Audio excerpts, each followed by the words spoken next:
take everything with a little bit of a grain of salt because it's coming from us. And the best. No, don't take it with it. We know what we're talking about. Oh, okay. We've lived, loved, learned. Disclosure, this is not legal or therapeutic advice. Welcome to Ducks Unplugged. 2 minds, 1 podcast, and 0 fluff. It's not just work, it's life, and it's definitely not usual. Let's dive in.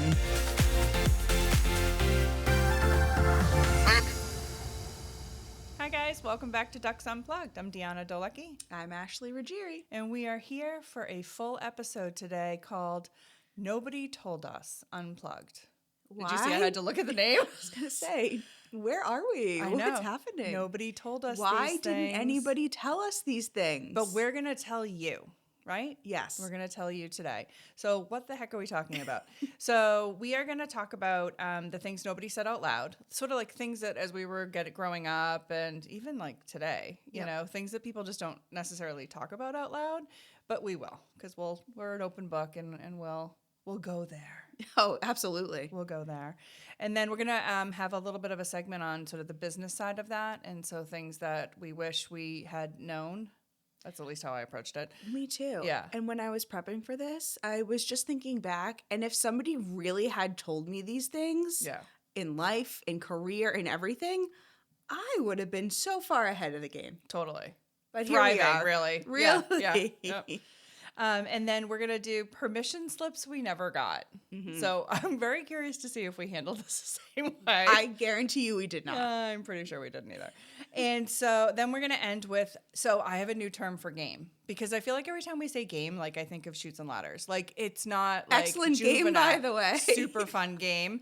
But, you know, this is a little more elevated. Is it? Okay. Probably not. But I wanted an acronym. So I'm calling it Jiffy.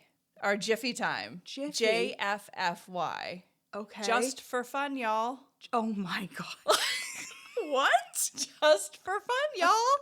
Okay, Jiffy. Jiffy. So like, we're gonna give it a go. It's not rolling off my tongue right now as I'm saying it, but I'm gonna try to own it and trust the process on that. Trust the process. But the Jiffy time will be taboo or just uncomfortable. Okay. So we'll list out a bunch of topics and then we'll each say if we think it's a taboo thing to talk about or if it's just like uncomfortable but get over it. And how many of those topics did you list out? Because I think I forgot to do that section. I'm sorry, I'm not prepared for Jiffy. My first Jiffy, Ashley. Well, you're in luck because I did an extra 5, so I have plenty. Thank you so much. Got you. Okay, thank you. I'll get you back later. Yeah, perfect. So, but before we do any of this, we got to do our What the Duck. We do have to do our What the Duck. Can my What the Duck be that you didn't do the... Yeah, it can be. Yeah, sure. No. So do you want to go first? Or do you want me to go first? You can go first. So I am like apparently obsessed with these stories. This is not my first one. But a man faked his own death because he wanted to attend his own funeral. Why? Like this actually happened. Does he explain why? Yes. We need to know. So a 74-year-old retired Air Force veteran from a small village in India literally planned his own fake funeral as a social experiment. Okay. He told his family the plan and asked them to spread the word that he died. And then he laid down on a decorated funeral bier, draped and everything, emotional songs playing. His body was carried through the village in a full procession towards the crematorium that he built, by the way, the crematorium. And so like hundreds of villagers, relatives, friends showed up believing he was actually dead. And when they got to the crematorium, he sat up alive, shocking the entire crowd. What? So his quote, "I wanted to witness it myself and see how much respect and affection people give me." But then everyone was probably so mad at you him have no friends after that. I feel like all the respect is gone. It died with you in that fake funeral, whatever. And now nobody likes you. The thought process was not fully thought out. I like, can you imagine? I'd be so mad. I'd be so mad. Oh, the family is so complicit in this too. I'd be mad at the whole family. And they didn't tell the whole family. Some of the relatives were there. It was just like close family. No. Like, come on. That's crazy. That's seriously what Please the duck. do not do that, people. Right. We don't need that. That's too much trauma. Like, ask people what they think of you. Yeah, or, you know, if you... Throw yourself a party. I really think if you have to ask, if you have to do this kind of experiment, you probably are not well liked. That's actually a fair point. Right? I think any kind of normal person with healthy relationships would know. Yeah. I also feel like it's bad juju. Like, he just putting that out in the world. It's not. I don't like it. So that was my what the duck. I'm like, okay. Yeah. Here's mine. Passengers aboard a Cape Air airplane flying from Nantucket to Boston experienced what the article was calling interesting flight when part of the airplane's main cabin door popped open No, it's my while worst the fear. plane was flying My worst fear. over the Nantucket Sound. And there's a video online. I will have to repost it when we put this episode live. Literally, like, you could stick your hand out the plane. I thought everybody gets sucked out when that happens. What happened? No, so it was a small plane, and it was a low-flying plane because it was just the hopper plane from Nantucket to Boston. No. But, like, still, the people are like, everyone is very calm in this video, and they're just kind of, like, taking a video of the plane. Oh The pilot's like, huh. And they just went back to Nantucket, and then they swapped airplanes. They went about their day. No. Nope. No, I would have had a heart attack immediately. 100%. You would have just, like, pushed my body out the plane and just let me go. Yeah. No. Mm-hmm.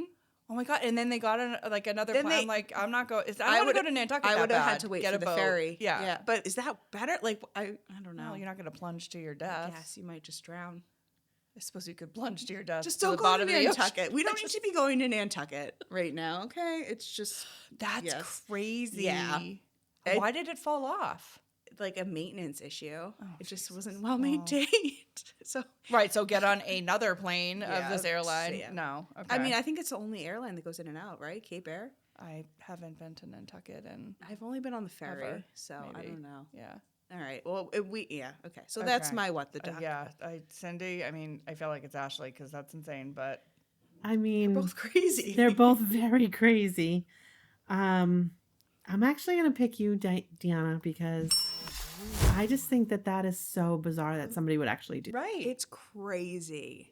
Like a procession through the village. And so much work that went into it. Work. He built his own crematorium funeral pyre. I don't know if he did that for this, but he did. But gosh. Like how dark. They're like bringing this to the crematorium to like burn his body and I he don't like it. pops up. No. Like I can't. No.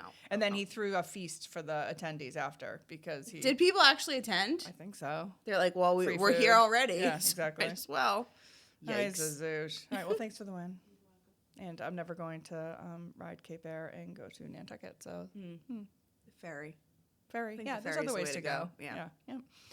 All right. So let's start. Let's ground ourselves. Okay. What is one thing you wish someone had just told you when you were growing up or years ago? You have to make dinner every day for the rest of your life. You are obsessed with I am so obsessed with this right now. I hate making dinner. It's awful. And I really like It's awful. No, it's awful. it's so bad. Yeah. I'm just tapped out. Yeah. Somebody should have told me this. I don't know how I would have prepared. Somebody needed to tell you had to eat dinner for the rest of your life. Like physically make it for my family. But you If it's just me, I'm doing a girl dinner. Yeah. Easy peasy. I totally get why when people get older, like they just eat like little snacks. Like my grandma doesn't eat full dinner. She Oh just my eats God, like little I'm snacks. doing that. You just compared me to your grandmother. Well, you're at the point where you don't have to make dinner for people. My God. You don't have to make dinner for people. I don't. So why would you cook yourself a full dinner when you could just have cute little fun snacks? Well, it's also like worse. If I do cook a full dinner, half the time the kids are like, oh, I already ate. Or, Yes. I don't like that. Yep, Or, and I'm correct. Like, right. So yeah, that's somebody should have told me that, and I just would have maybe just not have been as disappointed. at some point, you will not have to do as much. Yeah. Yeah, you can. Maybe Albie can cook a dinner once a week at some Oh point. God, yeah, right. Well, you get what you Well, get. I do have to teach him how to do it. Yeah, he has to be a competent adult in the world. So yeah, he will learn to cook. Yeah. So I did too. I did like a serious and a not serious. Oh, I was supposed to do a serious. No, you weren't. No. Okay. But my serious was like, just find your people, right? Don't worry. I feel like growing up, I was always like, oh, I need to have a big group of friends and I need to, everybody wants to be popular or whatever. And it's like, not that I didn't have friends and I didn't, whatever, but like, just find your people. It's not about status. It's not about, how big your group chat is. It's just find your people. And that's happiness. Right? I love that. That saves a lot of anxiety and social worry that you have as you're growing up. Correct. A good core of a couple of people is better than a big group of 1,000%. just acquaintances. Yeah, which I know people told me, but like I didn't believe it. Of course. No, you never believe it when you're young. No. My not serious is that there's absolutely no such thing as just running into Target. No, there's not. I can't get out of Target without a full cart. I don't go there anymore. Me either. I now do delivery because, which I get a lot of grief for, but like I spend less. I'm sure you do. Yes. Even with the shipping. The aisles talk to you. They tell you. They pull you in and they say, no, you do need to get some more makeup. Let me just run to the dollar section, see what little that's cute. You go to the dollar section. I'm in like the Ulta section. Oh no, okay? I'm everywhere. Yeah, but like I love a good chachi from the dollar bins. Yeah. See, I justify spending. I'm getting the travel size, which is still like $15. At that point, you just got to get the full size. You know what I mean? It's so like $10 more. I'm not really being irresponsible. I'm just getting the travel size. Okay. Yeah. So yeah, like somebody should have told me a long time ago, like don't ever go into Target. Well, Target doesn't want you to tell people that. No. Sorry, Target. Yeah. So now I shipped. I pay my annual membership for Shipped, and it saves me a lot of money. Good for you. Yeah. That's growth. Thank you. Yeah. Thank you. So you're learning. After a lot of money spent, Yeah. it's growth. Yeah. Right. All right. So let's start with the things nobody says or said out loud. Okay. So I have a handful of examples. I'm sure you do too. I do, yes. Do you want to start or do you want me to start? I'm happy to start. I did this specifically for my generation as a millennial. Okay. That's where I am right now. The first thing that nobody ever told me was that there's this thing called the mental load, and I'm going to carry it for my family for the rest of my life. Oh, wow. You went deep. I did. Okay. Well, I peppered in a little humor amongst it. But no, when I was thinking about this, I was like really trying to reflect on like what did I wish people would have told me back in the day? Yeah. So like just being the one who has to hold the mental list is so draining.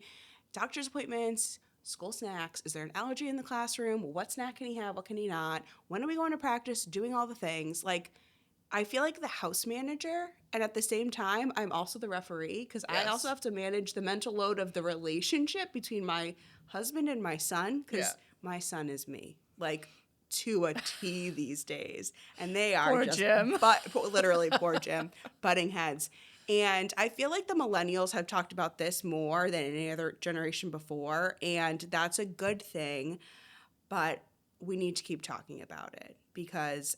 So what do you wish somebody had said to you? That like just like this know is going when you start to happen. a family, you're going to be the one that does all the things. And also earlier, make sure that you're getting your partner on board to understand what this mental load is so they can help share it for you. Yeah. So Jim does a really good job about that. Like the first couple of years, I took it on myself, and then you have the big blow up, and then you're like, why am I not just telling him what I need from this? This is crazy. Right. Like I shouldn't be carrying it myself. Right. And now he helps carry the mental load. Well, that's funny because I feel like I see that a lot. It's like if you don't communicate what you need, which is really uncomfortable sometimes, right?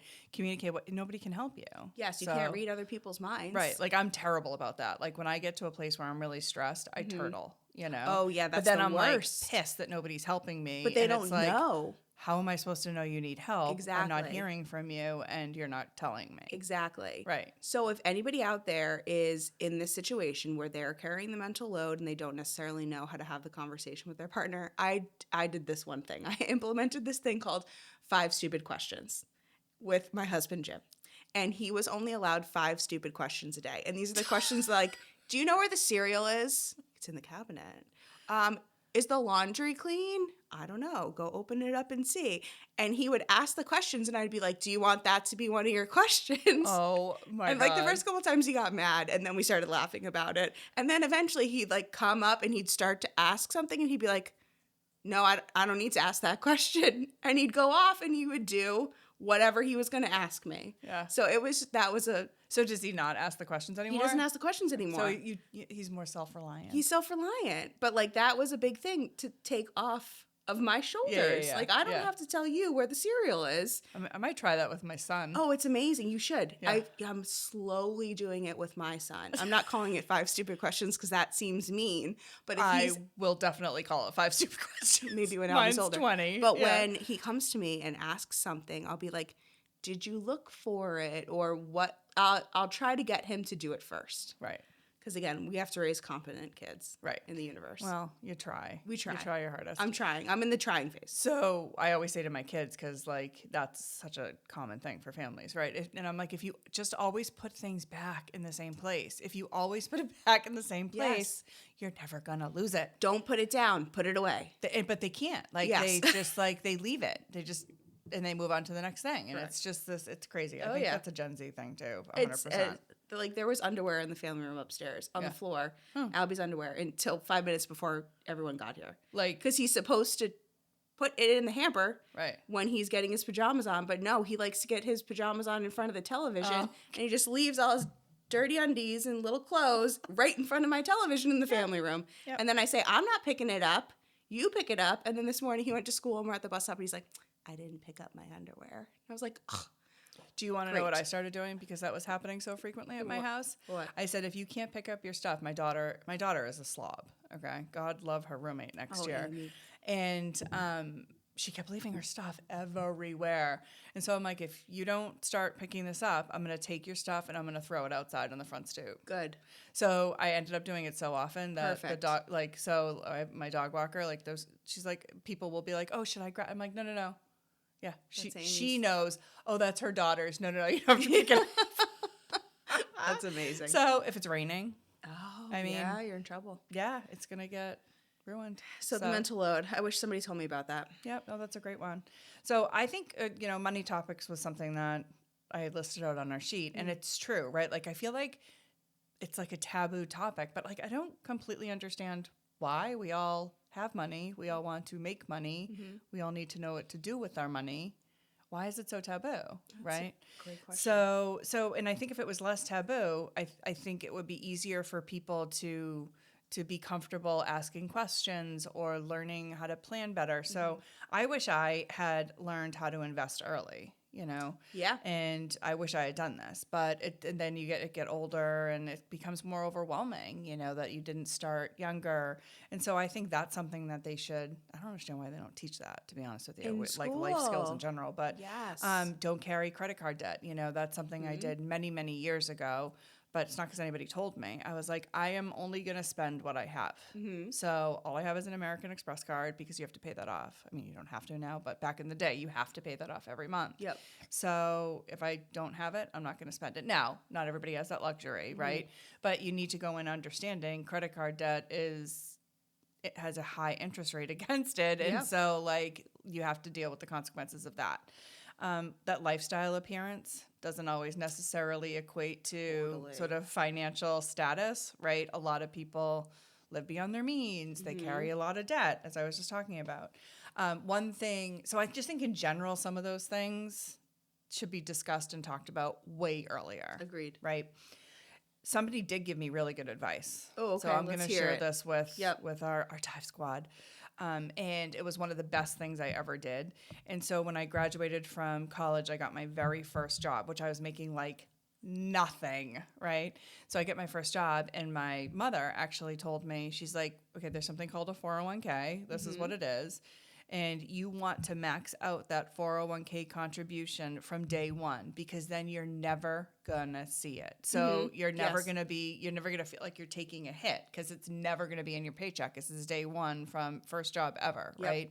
So I did that my entire career. Same. And that was like one of the best pieces of advice I ever got. And it's so simple, but if there's nobody to tell you it, you don't know. You have no idea. And then you're also like 20 whatever, and you're like, I don't want to not get 10% of my paycheck. Like, why would I, or whatever the number is. I could be using that at the bar. Exactly. Right. But so that was like one of the best things I ever did. And I think that's something that, again, if people knew, they'd be setting themselves up for success way earlier. Correct. Yes. And it's never too late, too.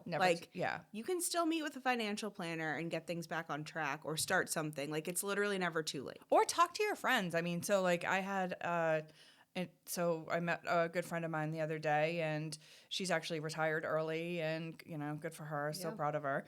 And we were talking, we ended up sharing financial information on how much do you really need to retire? And, she was really honest with me and shared, and I would never repeat it in a million years, but it was so freeing to have both ways, have a conversation about finances. It's like, if you can't talk to your best friends about that, right?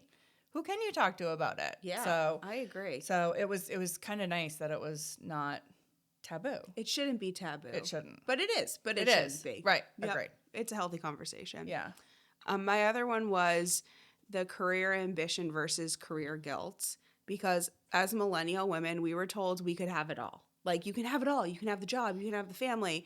But then we get judged regardless of what we decide. Like, if we're too career driven and too ambitious, we get judged because you're missing out on soccer practice. Or if you want to take a step back and you want to spend more time at home with the kids, you get judged for leaving your career. Right. So, like, somebody should have just told us that we're going to lie to you, basically. Like, you can't have it all win so without us judging you. Yeah. So just do whatever you want to do. And you also can't that's such a high bar. Yeah. That, having it all is not doing everything perfectly, right? Having it all is finding your sweet spot of happiness and the balance that works for you and your family. And that's so different. It just seems so impossible for a lot of people because when you're comparing yourself to what you see online, for better or for worse, always you end up doing it. Yeah.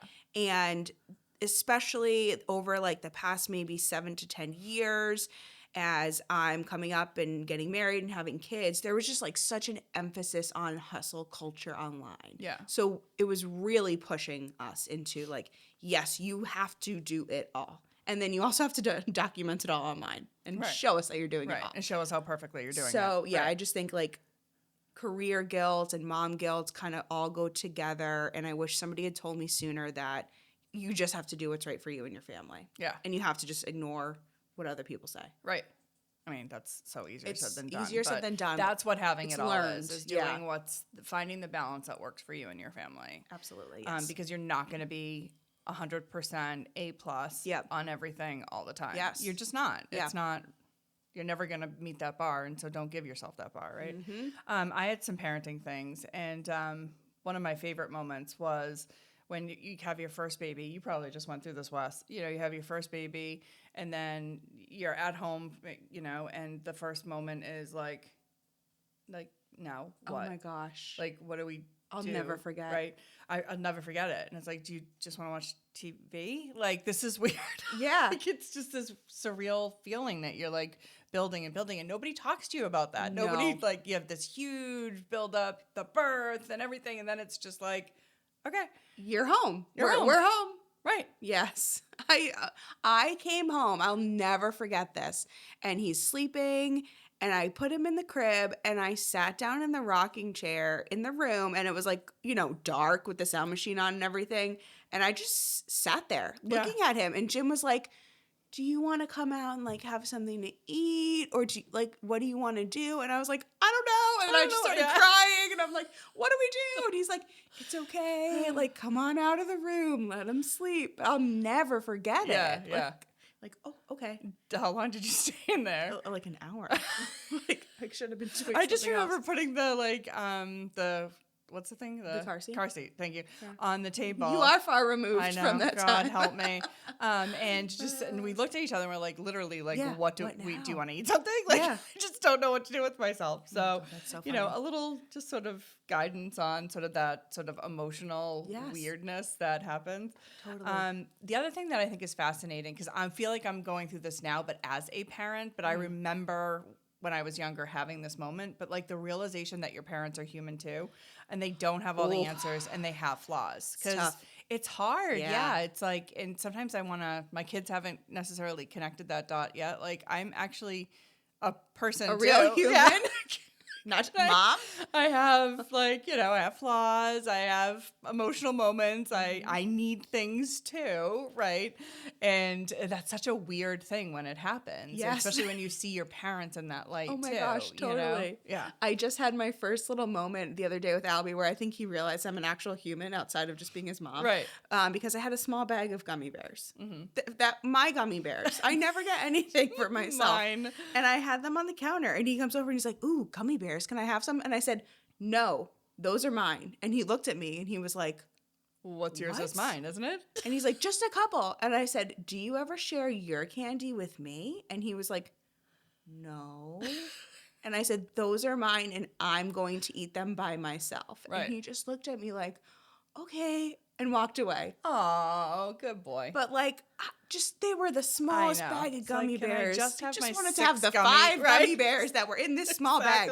Exactly. That's so funny. It's so true. Yeah. My last one is also kind of around parenting and like the post baby mom guilt when you leave your baby. Oh yeah. Huge. I wish that somebody had told me that I'm still allowed to be a person, right? Even though I have a baby. You're actually a better mom if you can give yourself a break. Yeah, like an hour. You're still whatever. allowed to have a hobby, right? Like you can leave your child with your partner or with whoever you trust with your child. It will be fine. Right. But there's so much pressure for mom to always be with baby. But it's actually better for the baby. I because agree. I think the baby needs to be able to be comfortable around other people and comfortable when mom's not there. Totally. So, do you remember the witching hour stage? So like after the first like month or two, sorry, Wes, this might be coming for you. The baby like around 7 or 8, like it's the witching hour. And Albie only wanted me at that point. And I was like, I can't do bedtime every single night with a screaming baby for an hour. I'm going to lose my mind. Right. So I would wear a shirt all day and then I would take that shirt off, give it to Jim. Jim would put the shirt over his shoulder. Super smart. Put Albie up on that shirt so that Jim could do part. Did it work? Yes, it did. Oh, that's really smart. Like just to help out because I couldn't do it. And Jim has to be able to also take care of our child. But there's just like so many times where I felt so guilted into not doing the thing I needed to do for myself. Yeah. So totally. Like you can be a mom and you can also be yourself. So I actually did more than. Oh my gosh! How many did you do? I know. I'm realizing I may have gone overboard. So we'll get through them quick. Hold on. Yeah. Deanna always puts like let's shoot for 3 to 4 examples. Let's shoot to 5 to 7 examples. Not to be a jerk, but you completely forgot one. I forgot one section. So I planned. I planned for that, so I have to plan every time that I'm gonna forget something. Just in case. No. It's called a backup plan. It's a plan B. It's okay. Okay. Womp, womp, womp. I've forgotten stuff too, so it's not just you. So this is really important parenting advice, and you're in the middle of it now, and you're doing a pretty good job of managing it. I think you're really aware of it, but the overscheduling, it's so easy to fall into the overscheduling. You got to be in all the sports. You got to do the 2 different teams because my kid's good. I got to do town and club, and like you get caught up in it, and you justify like you have to. And I wish I had balanced that better when my son was younger, and having that spontaneous, unplanned family time is so important. Yes. And that's what gets sacrificed. Yep. And so I agree. I think that's something that I wish somebody had sort of told me, not like told me, but like told me and explained the why and what I'm sacrificing. And that's across life. Yeah. Like overscheduling happens all the time. You feel like you have to say yes to every single invite, every single party, every single get together, every single sport, every single whatever. Yeah. No, you don't. You're right. I'm being so mindful of this because I could tell the first season that we signed Albie up for a couple of things, we were burning out as a family. And I was like, we cannot do this. And we had no time to do the fun stuff. Yeah. They're like, oh, let's go down to the little town brewery. They have a food truck. And let's go just spend an hour or 2 and have some food and like relax and see the people in town. But those are like some of the best memories. Exactly. Yes. Yeah. So I think that is something that needs to be discussed more. Homework for everyone. Say no to one thing this week. Just one thing. Just one thing. And create that hour or 2 hours for you and whoever to just spend time. I mean, that's some of my favorite times. Like when Kevin and I go on vacation, like we're not huge planners on stuff. We do a little bit, but some of the unplanned downtime is like where we find like our little adventures, it's the best. So you're right. It's like your whole life. I just have 2 more. Okay. So I think it's really important when someone shows you who they really are, believe them. Yeah. This took me forever to learn. I'm not even sure I've still learned it, if I'm being honest. But I just always want to see like the potential, or maybe this, or if this, but no, if someone shows you who they are, you have to believe it and accept it and likely move on, right? but eyes wide open. And then the other one I had was you have to fail to really appreciate success. I try to say this to my kids a lot because first of all, if you never fail, you don't actually really understand what success and winning feels like, right? But like I've had a number of things in my life that have not gone according to plan. I think I told you when I was in high school, I swear to God, I took out like a friggin' like ad telling the entire school I was going for my license, and I failed my driver's test. And so, but like I tell that story, and I'm not ashamed to tell the story, because like I learned so much from that. Like that was a really hard lesson to learn at that age, but it made me appreciate the wins and the successes so much more. I also didn't tell anybody when I went for the second time. So you definitely learned from the first one. Learned my lesson. But I have a number of those in my life. And I think the failures, not that you want to fail, right? But the failures really define you so much more than anything else. You can always learn from them. Yeah. You don't want to learn from them. No, but you can pick something out that's positive. Yeah, totally. Yeah, those were good ones. Thanks. Sorry I didn't do extra credit. Next time. It's fine. I'm just, I'm always going to Always be one prepare. step ahead of you, Ashley. So the business edition. So I'm interested to see what you did with this, because I actually didn't realize I was doing this, but I approached it more as a manager than as just like a worker or an employee. Oh, I think I did the opposite. Right. Look at that. But I didn't mean to. Like as I went through it, I was like, wait a second. And then I'm like, you know what? I'm going to leave it. Yeah. So I think avoiding tough conversations always makes things worse. Agree. We all do it. So I, I don't want to have it, or maybe I'll give it a little bit more time. 1,000%, 10 out of 10 times, it will make the situation worse if you don't just nip it in the bud and have the conversation early. Correct. Don't be afraid to do it. No. But it's not comfortable. Nobody likes to have difficult conversations. Well, if you do, I mean, good for you. But nobody likes having difficult conversations. No. But you got to have them. If you do like to have difficult conversations, please let us know. What are your talking points? The first one that I wrote down is you have to have all the answers to be in the room. No. And that's not true. Like, I really do think, though, as a millennial, like when we were entering the workforce, there was so much pressure to perform, have all the answers, do all the right things. That's just kind of how we were raised. Like, it was just a high pressure environment. But nobody told me that it was okay to say, like, I don't know in the moment. Like, why do you think that's different for, like, why do you assign that to millennials and not like everybody? I just think that for our generation, when I was growing up, you had to be a part of everything because you had to build your resume to get into college. Well, everybody needs to do that. But like you had to be, it feels like a different kind of pressure and requirement. Okay. Like you had to be involved in everything, sports, clubs, working. You always had to be thinking of the college you were getting into, like working towards that. And then you had to keep like the pressure on. If you weren't moving upwards, you were failing. Okay.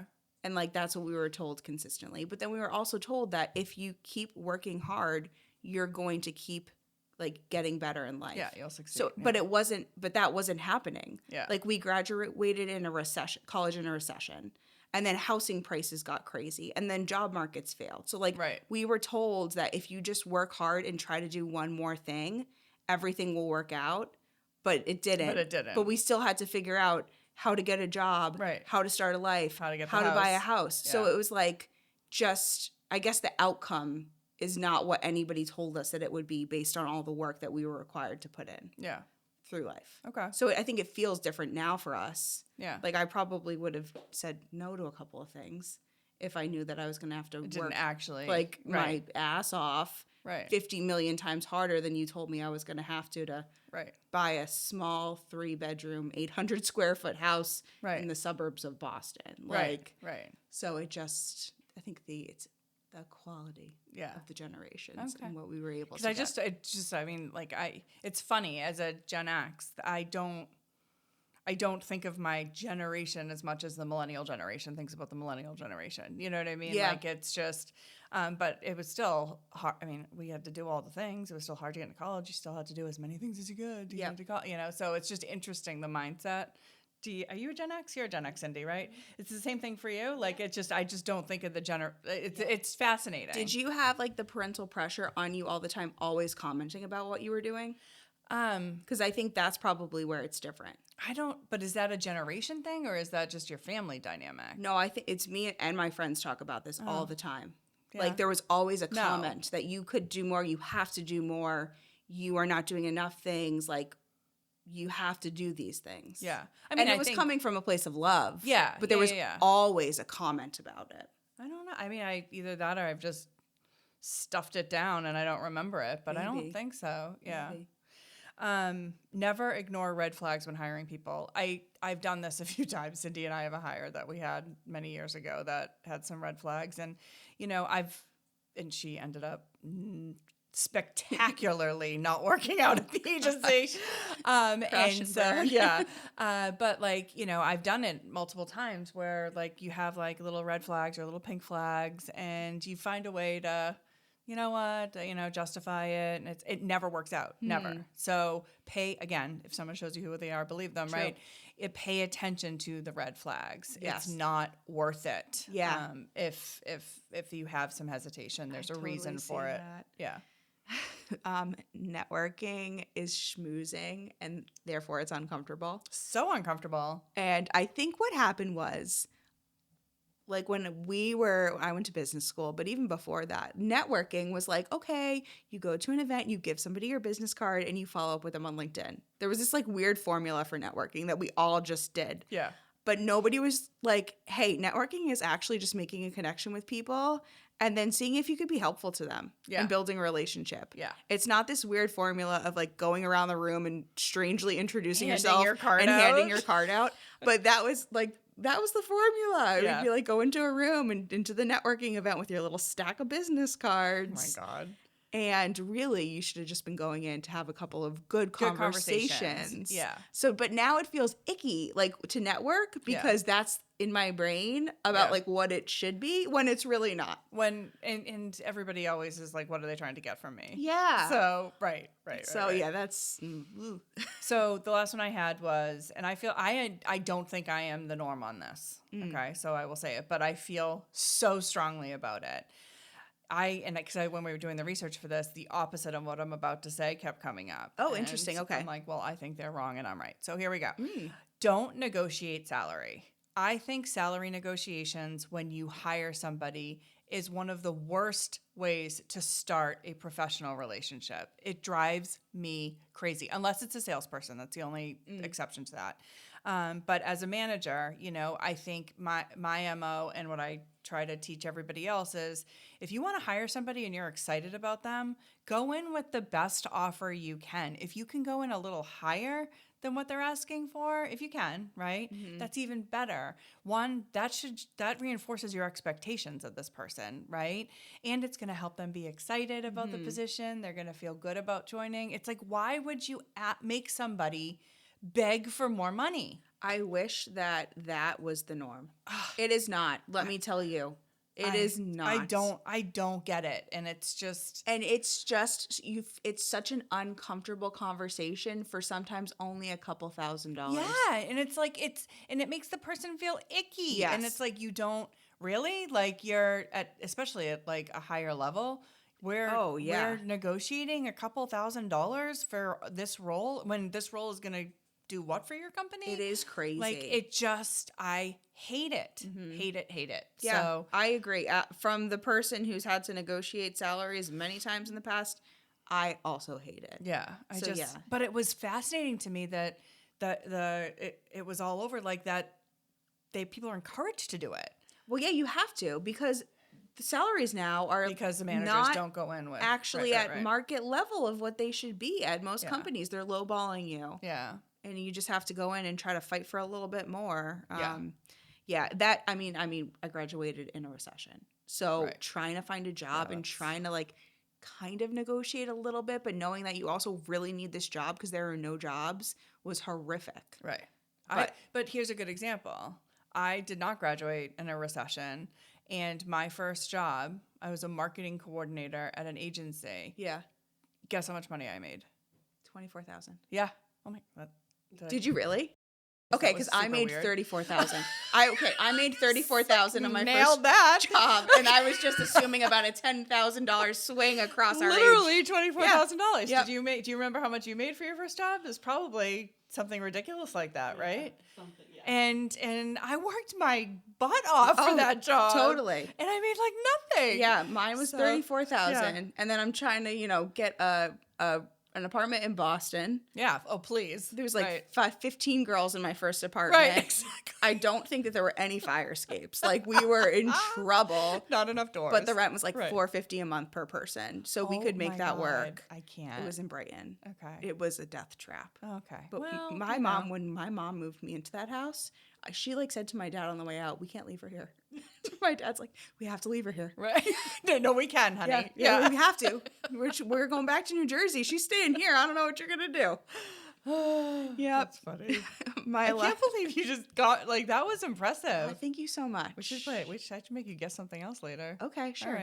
All right. My last one is that you can't, as a female, I feel like you can't show ambition too openly, but you should be able to. Yeah, I feel like that's not the lesson we want to teach. That's not the lesson we want to teach, Yeah. but that's kind of what I grew up at least believing. Yeah. And somebody should have told me, no, that's not true. Like you're allowed to be direct and you're allowed to be confident and ambitious. I think that's actually part of the reason I've always been fairly young for the job I've had is because I don't have that filter. That's good. Like I don't think anybody said it to me. I'm good for you. It's definitely a learned filter. Yeah. Like at some point in my life, and I don't think it was not my parents because they are very ambitious, but something in my environment told me that I was not allowed to be openly ambitious. I had to be quiet about it and I had to just dig in and do the work. Yeah. To get to the next level. So a number of times over my career, I don't even know if I should say this, but a number of times over my career, I've had conversations where like difficult situations or whatever, and I've literally said to myself, okay, this is what I'm doing and what I'm thinking. What would a man think? What would a man do? Yeah. Which is ridiculous to think that way, but there is this dynamic where it's okay for male executives to be a little bit more aggressive. Yes. And it's true. Unfortunately, it's true. Yeah. And so I have asked myself that, and then I've changed my, you know what, this is what I'm going to do. Right. Yes. Yeah. This is the right thing to do. And I'm going to say it too. Right. Yeah. All right. So those were good. Yeah, I agree. So we just told people a lot of things. Yeah. So if nobody told you these things, now you know. Now you know, and do the things. Do the things. Do the things. Because we're on the other side of it. Do the things. So let's talk about some permission slips we never got that would have been great. And I'm gonna start because it goes off of what you said. Okay. Permission to stop making dinner for your grown kids. Oh, amazing. I can't wait to get there. Eat, don't eat. I can't wait. So one day. Yeah. So I'm giving you the permission slip right now, Ashley, that you can stop when he gets older and he can make his own damn dinner. But I still have to keep feeding my husband, correct? I mean, I feel like he can feed himself too. They have girl dinner and they can have boy dinner. That's true. It'll be like a reduced dinner. It won't be this whole production of what is everyone eating tonight? What do people like? Whatever. Peanut butter and jelly the other day. Oh, yeah. The basics. Sure. Yeah. I'm giving people permission to rest. The dishes don't have to be done. The bill doesn't have to be paid. The laundry does not have to be folded for you to sit down for 30 minutes. Right. And just do whatever you need to do. Right. Go rest. You will get to it. I'm confident in you. The world will not end. The world will not end. If the dishes sit overnight in the sink. Absolutely. I can confirm that. Almost every day I can confirm that. Same. Yes. So, I may or may not have happened recently. Permission to buy new socks instead of doing laundry. If life is brutal. Oh my gosh. I've literally done this. You just went out and bought, you shipped a Of course I didn't go out. Amazon, hello. Oh my God. That's pretty good. Yeah. That's pretty good. Because laundry is a problem in my house. And I'm like, you know what? Like, life is too brutal right now. Socks. I'm just going to get, 12-pack of socks. Okay. And I'll call it a day. Also, permission to buy new socks when they get holes in them. Oh, you can throw a sock away. Yeah. And you don't have to keep the partner sock. You like don't they go have together. No, don't keep the partner socks. I know. I feel like somebody out there does that. No. If one goes, they both go. Yeah, no, totally. And I discovered this really cheap, amazing sock. I mean, I love my Bombas. Don't get me. Share them. But there are these Hanes. I will. We'll share them. I got them at Walmart. They're Hanes. They are the most comfortable thing I have ever put on my foot. Thrilling. I'm really thrilled for thrilling. you. Oh and I'm going to share it with you. Okay, thank you. I'll appreciate that. I do actually need a couple of new pairs of socks. I give everyone permission to not be available 24/7. Like in life and in work, everywhere. Yeah. Like obviously you're going to get the relationships and output that you decide based on what you want your availability to be, but find what's right for you. You don't have to respond to that text message right away. You can do it later. Yep. Like just, it's okay. Yeah. It's going to be all right. Yeah. Agreed. In my last permission slip. Okay. It's okay to be the person in the room that asks the dumb question. Oh, yeah. Like, I feel like, I said that. So we just went on, my daughter, just committed to college, and we went to the admitted students day, whatever. And so we're sitting in, I don't know why I'm talking with my hands so much today. Me too. It just seems exciting. Yeah, I just really excited about the topic. So we're sitting in this like big, lecture hall, whatever, and there were students that were answering questions, and there was a professor, whatever, and they were encouraging people. They left a lot of time to ask questions, and a bunch of the students, which was amazing to see, not the parents, the students were asking questions. And I leaned over to my daughter, and I'm like, we were kind of sitting in the front too, and I'm like, you need to ask something. Always ask a question. Yeah. Right? And they will remember always asking a question. So she did. She raised her hand, and there's a lot of people in the room, so it can be intimidating. Mm-hmm. And if you have that question, whether it's dumb, that's not true. There are dumb questions, but it's okay. It's better to ask. I said before, I have 5 dumb questions. Right. Well, people are like, there's no dumb questions. Yeah. No, there are. There actually are dumb questions. Like, where's the cereal in your own house? You should know Where are that. the scissors? Right. In the same effing place they've always been. Correct. But it's better to ask the question. And I guarantee it, somebody else is wondering. Oh my gosh. So, and then they're sighing like a big breath of relief that you asked. But you look strong by asking. You do. Now, if you ask the same question 5 times, that's a you problem. You didn't listen. Right. But I think it's important I'm giving that permission slip. Thank you. I love that. My last one, I'm giving everyone permission to say no. This is what we talked about before. Yep. No to overscheduling. Oh my God. No to something. Is around rest and scheduling with you. This is the life. This is the part of life that I am in right now. I am protecting my time. I'm protecting my son's time. My husband can go do what he wants because he loves to be out of the house. We are like such polar opposites in our relationship. He cannot go the day without getting out of the house somehow. But no, you can say no to things that you don't want to go to, or you don't have the mental capacity to go to, or whatever it is. It's okay to say no. In fact, it's important to say no. Yes. Right. Yes. Right. So, Jiffy time. Oh my gosh. No. I can't. It sounds like now that I'm saying it out loud, it's like peanut butter. butter. I know. But I love peanut butter. I do. Who doesn't love peanut butter? I think Jiffy's going to come at us with a little cease and desist. JFF. Why? Okay. There's no just for fun, y'all. All right. So is this taboo or just is this taboo or just it's really I was so excited about it and it's so not working and it's upsetting to me. We're gonna workshop it. Okay. All right. Do you understand that there's not a lot of synonyms for game? I don't know. Why can't we just call it game? Because it just feels like juvenile. I don't know. Okay, we'll figure it out. If anybody has suggestions, let us know. I'm so sad for myself. All right. Is this taboo or is it just uncomfortable? Okay. Or neither. I mean, you might not, right? Like, you might not think it's we'll either. See. Right. So, wanting to leave 10 minutes, I guarantee I know your answer. Wanting to leave 10 minutes after arriving. Oh, I mean, it's uncomfortable. But doable. It's doable. You can do whatever you want. If you've put the effort into getting there, you should probably just stay for a bit. Unless, like, something's wrong or something's weird. Well, like, maybe you walk in and it's not what you thought it was going to be. Maybe. Or, But maybe if you stay, you get a good story out of it. Yeah, true. Yeah. It really supports what you just said. Just say no in the beginning. Correct. Right. You shouldn't have been there in the first place. Right, exactly. Is this the section you didn't do? I didn't do the section. Thank you. So admitting, I wasn't trying to highlight. I was just I did not do this section. Admitting you Googled someone before meeting them for coffee. Every detail. Oh, that's taboo. No, don't say that. No, but doing it. Oh, doing it? No, do it, but just don't tell me you did it. Yeah. No, I agree with that. This is a safety thing if we need to explain it away. Actually, I probably would admit it. Okay. Because if you saw something weird, I'd be like, I Googled you, and do you really kill cats? Like, you know what I mean? I would be saying no. You would say no, and you would not be there. All right, fine. Do you really dress your cat up in a costume? Is that better? Sure. Okay. Canceling plans last minute because you just don't feel like going. You know, we just talked about this. I've done this before. Yeah. If you have the right friends, they won't care. Right. I agree with that. Not liking a friend's partner.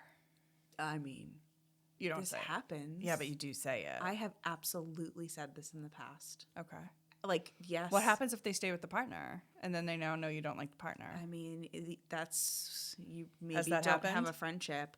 My best friend was dating this man, and he was a very large problem, and he had some demons, and he needed to work through them. Okay. And I had to call her. This woman was in my bridal party, and I had to uninvite her partner to my wedding. Really? Yep.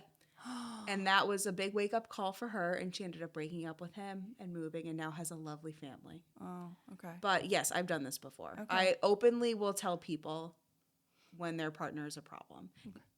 Yes. But that's like different. Like if you see they're hurting somebody, or you see like that's one thing. Then I don't think they're funny, and I don't like hanging out with them. That's different. Yeah, But also that I feel like it's kind of crosses some lines, because if you're really good friends with that person, you would expect the person that they're with to like be able to fit into the group, you know? Yes. So if that person is not vibing, yeah, that's true. why are they a fit for your friend? Right.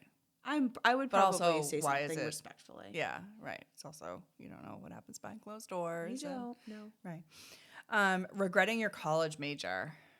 Would you fess up for that? Like, would you? I would fess up for that. Yeah. I do regret my I college major. I think a lot of people do. Yeah. Or they don't use what they actually went to college for. Yeah. That happens a lot. Yeah. There's yeah. no shame in that. Yeah. Telling a friend exactly what you earn. Oh, I've done this. Yeah. I don't think it's taboo. No. I think a lot of people think it's taboo. I think a lot of people think it's taboo, but like you were saying before, Yeah. like it's part of financial literacy and learning. Totally. And you can learn from your friends, Yes. I think. Leaving work at exactly 5 o'clock every day. No, I don't think that's taboo. No. Cindy just chuckled for those that didn't hear it. I think that's fine. If you're going and you're managing your time and getting your work done. Yeah. I mean, there's going to be times where you might have to stay a little later. Yeah, I would think so. But like on the norm, you should be getting your work done. But I think the thought is like, I'm leaving at 5 o'clock Oh. regardless of whether or not my work's done. I think Oh. it's just like, if you're but like, if you're like wasting time during the day and you can't get all your work done, that's your problem. yeah. Yeah, but okay. All right. Telling someone you're in therapy. Not taboo. No, that's fine. Not tipping for bad service. Mm. This is taboo to me. And I get a lot of grief for it. I think it's taboo. You would tip even if it was bad service. I do tip even if it's bad service. I would tip less. I've never not tipped somebody. Yeah. But I But would like tip how less. low would you go? Maybe like 10%. Really? Yeah. See, I would. Well, Did depending you on how wait? bad Did you it ever is. waitress? No. Right. So I think if you've waitressed, then you're more inclined to, like, the lowest I'll do is 15%. I wouldn't ever tip down for something that the waiter or waitress couldn't control. Yeah. If they were super rude, that's a different story. Yeah. Yeah. But I wouldn't leave nothing. I still think I'd do 15%. That's nice. Because of you. it could be, I mean, their cat could have died that day. I don't know why I keep talking about cats. Yeah, But are you getting a cat? Are you No, getting I'm a cat? definitely not getting a cat. Okay. So telling someone you don't like their baby name. No, that's Taboo. taboo. That's terrible. No. Please don't do that. No. So asking someone what they paid for their house. I don't think that that's taboo. Well, first of all, you can Google it now. Yeah, it's true. It's true. That's true. But like, I've asked people this, like, oh my, how much did you spend on that? Was that Yeah. expensive? So if that's taboo, I do it. I don't know. I think you need to know the person well enough. Yeah. Because you're not going up to strangers. Oh my god. I love your bag. How much did that Yeah. cost? Can you imagine? No. We should do that and see what happens. Do people answer?